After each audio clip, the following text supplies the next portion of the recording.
زر بن حبيش قال أتيت صفوان بن عسال رضي الله تعالى عنه أسأله عن المسح على الخفين فقال ما جاء بك يا زر فقلت ابتغاء العلم فقال إن الملائكة تضع أجنحتها لطالب العلم رضا بما يطلب فقلت إنه قد حك في صدري المسح على الخفين بعد الغائط والبول وكنت امرأ من أصحاب النبي صلى الله عليه وسلم فجئت أسألك هل سمعته يذكر في ذلك شيئا قال نعم كان يأمرنا إذا كنا سفرا أو مسافرين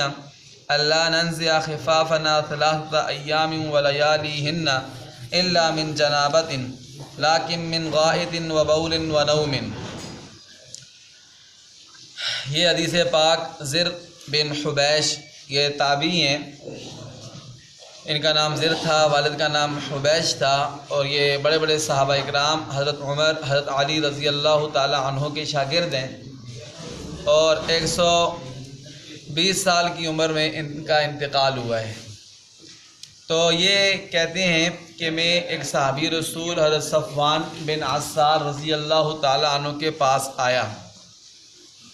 اس لیے آیا کہ ان سے میں موضوع پر مسح کے بارے میں پوچھوں۔ تو میں نے جب ان کے پاس آیا تو ان صحابی رسول نے مجھے کہا کہ ما جاء بک یا زر، اے زر تمہیں کون سی چیز ہمارے پاس لے کر آئی ہے؟ تو میں نے کہا کہ علم حاصل کرنے کے لیے آیا ہوں۔ کس کے لیے آیا ہوں؟ علم حاصل کرنے کے لیے آیا ہوں۔ تو ان صحابی رسول صفوان بن عسال رضی اللہ تعالیٰ عنہ نے فرمایا کہ بے شک اللہ تعالیٰ کے نورانی فرشتے جو علم حاصل کرنے کے لیے آتے ہیں ان کے پاؤں کے نیچے اپنے نورانی پر بچھاتے ہیں، اس لیے کہ وہ اس بات سے خوش ہوتے ہیں کہ یہ دین کا علم سیکھنے کے لیے آئے ہیں۔ فقلت انه قد حك في صدری، تو کہتے ہیں زر بن حبیش کہ میں نے کہا کہ میرے دل میں یہ کھٹکا تھا کہ میں یہ بات آپ سے پوچھوں کہ کیا پیشاب یا پخانہ، یعنی چھوٹا پیشاب یا بڑا پیشاب، دونوں کے بعد موضع پر مسح کر سکتے ہیں یا نہیں کر سکتے؟ یعنی دل میں یہ بات کھٹک رہی تھی کہ آیا چھوٹا پیشاب کر کے تو مسح کر سکتے ہیں،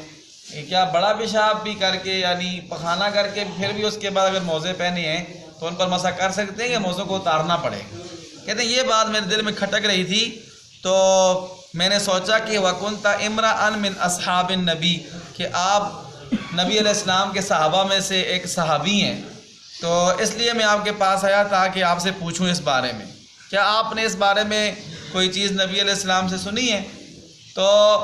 صفوان بن عسال رضی اللہ تعالیٰ عنہ کہنے لگے کہ نعم، ہاں جی ہاں، میں نے یہ بات دیکھی ہے کہ جب ہم سفر کرتے تھے تو ہم 3 دن اور 3 راتیں موزے نہیں اتارتے تھے، چاہے چھوٹا پیشاب کریں چاہے بڑا پیشاب کریں، پیشاب پخانہ کی صورت میں یا سو کر اٹھیں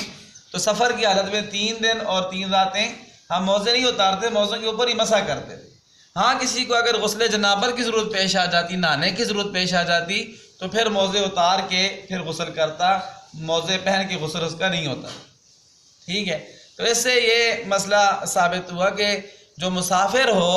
وہ 3 دن اور 3 رات تک موزوں پر مسح کر سکتے ہیں، اور جو مقیم ہو اپنے گھر میں ہی ہو وہ 1 رات اور 1 دن تک موزے پر مسح کر سکتے ہیں، موزہ پہننے کے بعد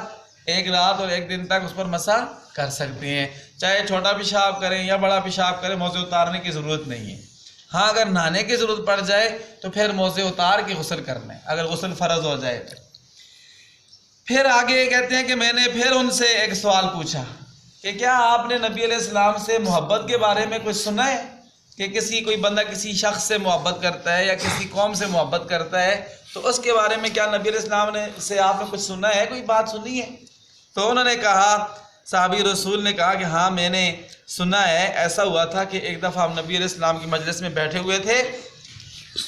اذ ناداہ اعرابی بصوت لہ جہوری، تو اچانک ایک دیہاتی بندہ آیا تو اس نے بڑی اونچی آواز سے نبی علیہ السلام کو آواز دی اور کہا یا محمد، اونچی آواز سے نبی علیہ السلام کو پکارا، تو نبی علیہ السلام نے بھی آگے سے اس کو بلند آواز سے جواب دیا۔ تو کہتے ہیں کہ ہم صحابہ کرام بیٹھے ہوئے تھے تو ہم نے اس بندے کو کہا کہ افسوس کی بات ہے کہ آپ نے اتنی اونچی آواز سے نبی علیہ السلام کو آواز دی ہے، جب کہ ہمیں اونچی آواز سے نبی علیہ السلام کے سامنے بولنے سے منع کیا گیا ہے، سورہ حجرات ہے 26ویں سپارے میں، اس میں اللہ تعالیٰ نے یہ آیت اتاری ہے، یا ایھا الذین آمنوا لا ترفعوا اصواتکم فوق صوت النبی، اے ایمان والو اپنی آوازوں کو نبی کی آواز پر بلند نہ کرو۔ جب یہ آیت نازل ہوئی تو حضرت ابوبکر چپکے چپکے بات کرتے تھے، آہستہ آہستہ آواز سے۔ حضرت عمر اتنی آہستہ آواز سے بات کرتے تھے کہ صحابہ کہتے ہیں کہ جی نبی علیہ السلام کو دوبارہ پوچھنا پڑتا تھا کہ اے عمر تم نے کیا کہا ہے؟ تو دیہاتی کو کہا جی کہ افسوس کی بات ہے تم نے اتنی اونچی آواز سے نبی علیہ السلام کا نام لے کر پکارا ہے جبکہ ہمیں اس سے منع کیا گیا ہے۔ تو آگے سے پتہ ہے دیہاتی کیا کہنے لگا؟ دیہاتی کہنے لگا، دیہاتی بندہ تھا، اس نے کہا جی واللہ الہ غزز، اللہ کی قسم میں اپنی آواز کو پاس نہیں کروں گا، میں ایسے ہی بولوں گا، میری آواز ہی اونچی ہے۔ پھر اس دیہاتی نے ایک سوال کیا نبی علیہ السلام سے، قال الاعرابی المرء يحب القوم ولما يلحق بهم، کہ ایک بندہ کسی قوم سے محبت کرتا ہے، کسی بندے سے محبت کرتا ہے لیکن کسی وجہ سے اس کو مل نہیں سکا، تو اس کا کیا بنے گا؟ تو نبی علیہ السلام نے فرمایا المرء مع من احب یوم القیامہ، کہ قیامت والے دن بندہ اسی کے ساتھ ہوگا جس کے ساتھ محبت کرے گا۔ تو دنیا میں اگر اچھے لوگوں کے ساتھ محبت کرے گا، دیندار لوگوں کے ساتھ محبت کرے گا، تو قیامت میں بھی اللہ تعالیٰ انہی کے ساتھ اس کو جمع کریں گے۔ اور فاسقوں، فاجروں، کفار کے ساتھ محبت کرے گا، یہود و نصارہ کے ساتھ، تو قیامت والے دن بھی اس کا حشر انہی کے ساتھ ہوگا۔ یہ نبی علیہ السلام نے جواب دیا۔ تو اس میں اس سائل کا جواب آ گیا نا، زر بن حبیش کا، جو انہوں نے پوچھا تھا کہ محبت کے بارے میں آپ نے نبی علیہ السلام سے کچھ سنا ہے، تو پھر یہ جواب دیا حضرت صفوان بن اسال نے۔ آخری بات جو رہ گئی ہے وہ یہ ذکر کرنی ہے کہ آخر میں نبی علیہ السلام نے یہ بات بھی ذکر فرمائی کہ فما زال یحدثنا حتی ذکر بابا من المغرب، نبی علیہ السلام یہ بات بیان فرما رہے تھے، جواب دے رہے تھے، پھر ذکر کیا کہ ایک دروازہ ہے مغرب میں۔ نبی علیہ السلام نے کیا فرمایا؟ مغرب میں ایک دروازہ ہے، اور جس دروازے کی چوڑائی اتنی زیادہ ہے کہ 40 سال یا 70 سال تک گھوڑ سوار اس کی چوڑائی میں دوڑتا رہے تو اس کی چوڑائی ختم نہیں ہوتی، اتنا بڑا دروازہ ہے۔ اور وہ دروازہ کھلا ہوا ہے، وہ دروازہ کیا ہے؟ کھلا ہوا ہے، اور وہ اس دروازے کا نام ہے توبہ کا دروازہ۔ کون سا دروازہ؟ توبہ کا دروازہ، اور وہ کھلا ہوا ہے، لا یغلق حتی تطلع الشمس منہ، اور وہ اس وقت بند ہوگا جب سورج مغرب سے نکلے۔ آج کل سورج مشرق سے نکلتا ہے، مغرب میں غروب ہوتا ہے، جس دن سورج مغرب سے نکلے گا تو اس دن وہ جو توبہ کا دروازہ ہے وہ بند ہو جائے گا، اس کے بعد پھر توبہ قبول نہیں ہوتا۔ ایک توبہ اس وقت قبول نہیں ہوتی جب غرغرے کی عادت شروع ہو جاتی ہے، روح نکلنے لگتی ہے، اس وقت توبہ قبول نہیں ہوتی، اور دوسری جب وہ دروازہ بند ہو جائے گا تو پھر توبہ قبول نہیں ہوگی، اس سے پہلے پہلے توبہ کا دروازہ کھلا ہوا ہے۔ تو آج کل کے حالات کے تناظر میں بھی ہم سب کو یہ چاہیے کہ یہ جو وبا چلی ہوئی ہے یہ اللہ کا ایک قسم کا عذاب ہے، آزمائش ہے، اور اس سے نکلنے کی اور بچنے کی صورت یہی ہے کہ صحیح معنوں میں اللہ کے حضور توبہ کریں، اپنے گناہوں سے اللہ سے معافی مانگیں اور اپنی زندگی کا رخ سیدھا کریں، تو یہی ایک ایسی چیز ہے جس کی وجہ سے اللہ تعالیٰ عذابوں کو ٹال دیتے ہیں۔ ٹھیک ہے جی۔ باقی یہ بات ہے کہ جو علماء بتاتے ہیں، یہ جو آپ ٹیلی ویژن پر سن رہے ہیں باتیں، احتیاطی تدابیر وہ ضرور اپنائیں، ان کے اپنانے میں کوئی شریعت کی مخالفت نہیں ہے، اور اس بات کو مذاق نہ سمجھیں، اس کو سیریس لیں۔ یہ جو بتا رہے ہیں باتیں، اس کو بیماری کو، وبا کو مذاق نہ سمجھیں، سیریس لیں، اور جتنی ہو سکتا ہے اس کی احتیاط کریں۔ ٹھیک ہے جی۔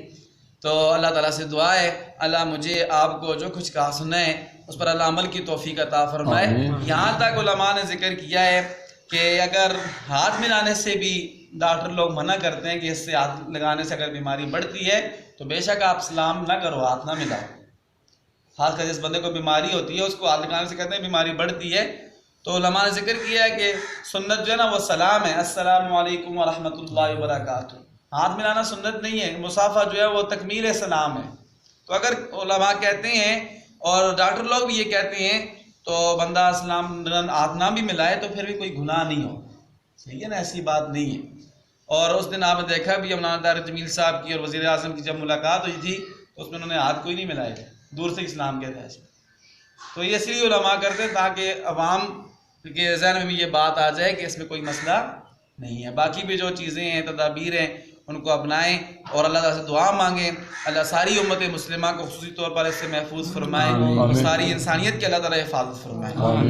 ربنا تقبل منا انك انت السميع العليم وتب علينا يا مولانا انك انت التواب الرحيم